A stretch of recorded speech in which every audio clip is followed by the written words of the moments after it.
Chers amis, nous commençons aujourd'hui notre carême. Nous allons chacun, chacune, recevoir de la cendre sur la tête pour nous rappeler qui nous sommes et combien nous avons besoin d'être sauvés.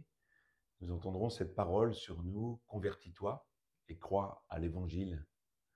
Le carême est un temps peut-être d'épreuve pour les uns. On parle d'entraînement spirituel, peut-être un temps joyeux, peut-être un temps enfin pour s'asseoir et s'interroger profondément.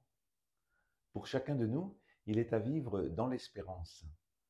Et je vous invite à accueillir particulièrement le message du pape François en ce début de carême, qui nous invite très simplement à marcher ensemble dans l'espérance. Il nous donne trois conseils, trois orientations qui peuvent soutenir notre marche de carême.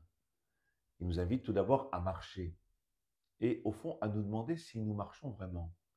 Sommes-nous arrêtés, résignés par notre péché ou par ce qui nous enferme? Ou désirons-nous nous mettre en route comme pèlerins, pèlerins de l'espérance? Avons-nous, dans notre marche quotidienne, des routines, des arrêts qui nous empêchent d'aller plus de l'avant? Interrogeons-nous et regardons ce qui nous paralyse, ce qui nous laisse sur place, ce qui nous retient dans nos zones de confort. Interrogeons-nous à la lumière de la parole du Seigneur. Il nous invite aussi à marcher ensemble. Notre Église doit se convertir, toute notre Église. Nous devons marcher de façon plus synodale. Peut-être est-ce l'occasion de vérifier nos relations, nos façons d'être ensemble, en paroisse, en communauté, nos façons d'être ensemble en famille, nos façons d'être ensemble dans nos lieux de travail, dans nos lieux de vie professionnelle, nos façons d'être ensemble dans nos quartiers, dans nos tours, dans nos immeubles, là où nous habitons, d'écouter et d'éprouver en nous ce goût, ce bonheur de ne pas être seul et de vivre avec d'autres.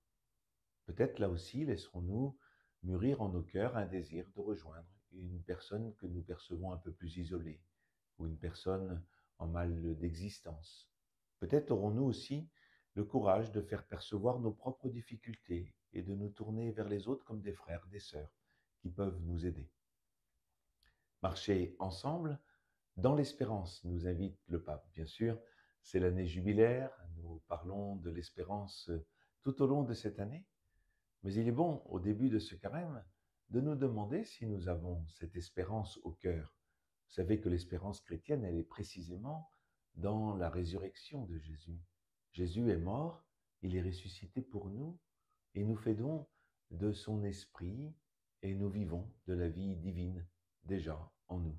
Une vie qui est capable de déplacer les montagnes, une vie qui est capable de dépasser tout ce qui nous enferme, tout ce qui a goût ou force de mort dans nos vies. Alors peut-être est-ce l'occasion de nous interroger sur notre espérance. Et le pape nous indique un moyen très simple. Au fond, est-ce que nous avons le courage d'invoquer le Seigneur là où nous sommes en but? Peut-être est-ce aussi un beau chemin de carême qui nous est suggéré là. Que ce soit par la prière, par le partage, par le jeûne, le Seigneur nous invite à marcher ensemble dans l'espérance.